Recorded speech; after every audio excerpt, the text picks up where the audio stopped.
Hello everyone, welcome to sqadia.com. I'm Dr. Hina Khan and today we're going to discuss the orbital fractures.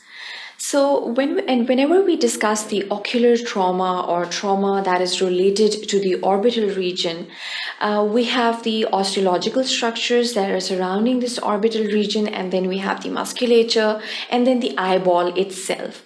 So over here, we'll be discussing the miscellaneous traumatic conditions that can occur to the structures that are surrounding the orbital region or that are a part of the orbit itself.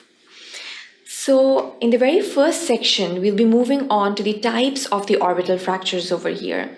So it is depending upon the magnitude of the mechanism of the injury that it is going to basically settle down upon the anatomical structures that are basically surrounding this orbital region, the orbit itself, and then the bones that basically form the roof, floor, the medial and the lateral walls of the orbit over here. So we'll be discussing all of these normal anatomical structures, and along with that, the variations that occur after the trauma or after there is an impact towards these bones.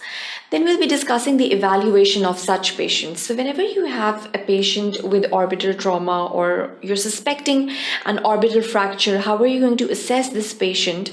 And assessment would basically categorize the patient into mild, moderate, or severe kind of injuries.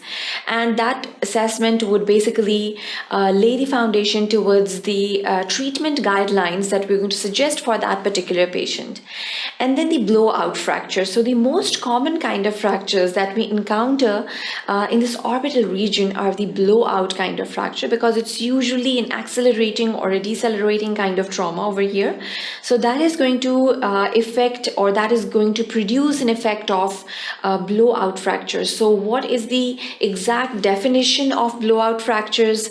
What are the different kind of signs and symptomatologies, that is the clinical features relating to such blowout fractures? And then finally, the treatment guidelines towards these blowout fractures, the complications that can occur directly due to these fractures or result as the post-operative surgical procedures that we perform.